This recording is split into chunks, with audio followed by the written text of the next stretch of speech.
We talked to Derek Stingley Sr., which is brought to you by City Cafe. City Cafe, over 100 years of service here in South Louisiana. Started in 1918. Where good friends meet. If you want to go stop in and see them, they're on the corner of O'Neill and George O'Neill. They serve boiled shrimp every single day. Their charbroiled oysters are the best in town. Go hit them for lunch. At me if you got a problem with that. Derek Stingley Sr., there is one common denominator of LSU football being undefeated over the last two seasons, and that is Derek Stingley Jr. Last year he played 15 games. They were 15-0.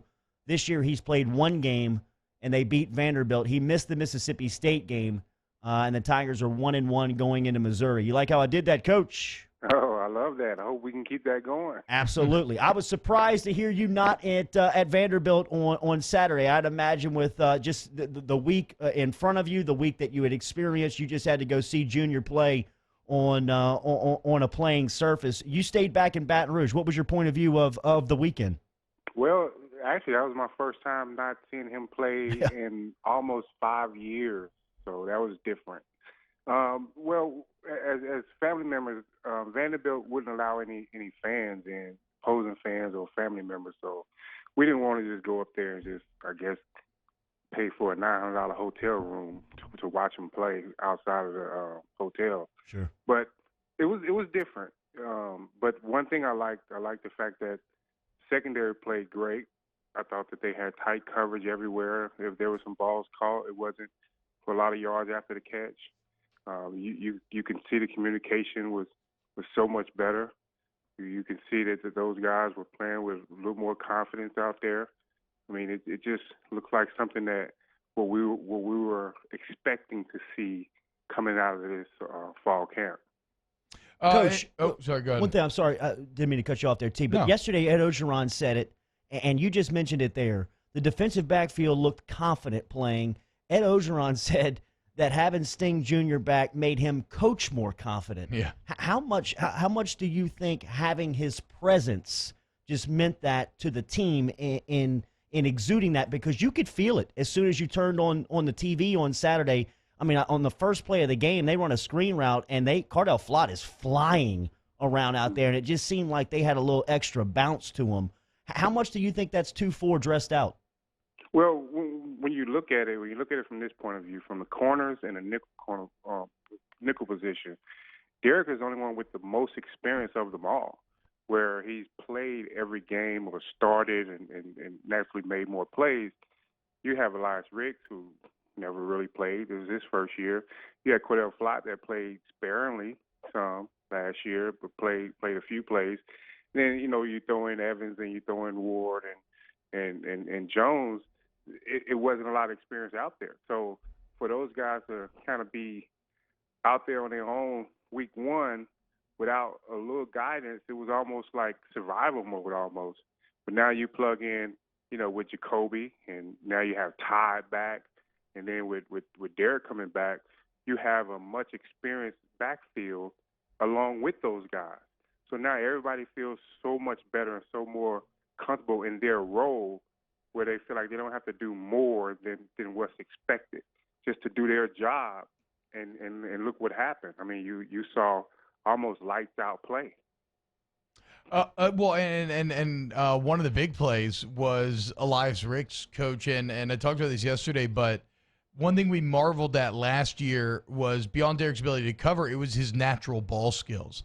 And here through 2 games, Rick seems to have a lot of that same kind of natural level of talent for finding that ball and coming down with it. What is your evaluation of what you saw out of him here in the second game? Well, the one thing about Eli is his length is just unbelievable. He has that good long size. He's always had good ball skills, and now he's turning his technique into becoming a better defensive back.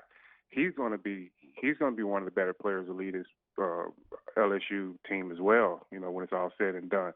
I mean, because you throw at Derek, you may get the exact same outcome. You throw it at Elias, you're getting what you're getting, which is interception. So, I mean, they may have to attack the middle of the field a little bit, probably to get some positive plays. But Cordell he has the tight coverage now, and he's making that more difficult. So, I think just passing the ball is going to be, challenging. I mean, naturally, the competition will get better. They will have better players and better plays, better schemes and things like that. But I think that we're going to challenge just about everyone that we face this year. Yeah, and one thing that helps coverage, I know, is having a great pass rush. And you look at Ollie Gay; he's had a ton of success off the edge. B.J. Ojolari's done some nice things. More like the pass rush has been pretty good through 2 weeks. As a defensive coach, a defensive backs coach, like how much does it help when you have guys speeding up the quarterback's clock? When you know you're going to have that type of pressure up front, now you can start mixing coverages, playing some zones where the backfield can actually have their eyes on the ball. That's gonna bring back big plays. You're gonna have a good turnover margin. I mean, because now that quarterback got to speed up his clock and try to get the ball out, and we can jump routes from the secondary.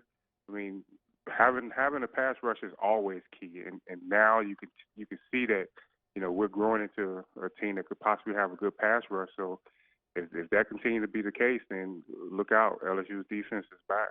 When he came to the dead stop on the punt return, did you think he was going to house it? Well, at least I was hoping, to be honest. I just wish they would just give him a clear way.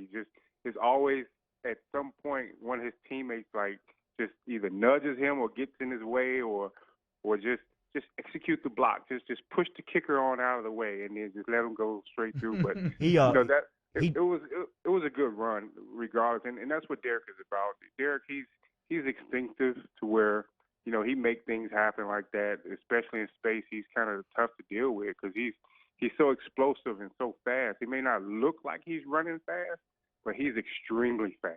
Yeah. So hopefully we get more of that, and we can get one back to the house one day with him. No, he turned the corner. He was gliding. You could see. I mean, he opened it up there for a couple of steps down the sideline where it looked like he was going to take it back. What was high school football like for you? I know that the Dunham squad didn't have the outcome that you guys wanted in Week 1 to Parkview falling in overtime, but it was good to be out there on a Friday night, I'd imagine.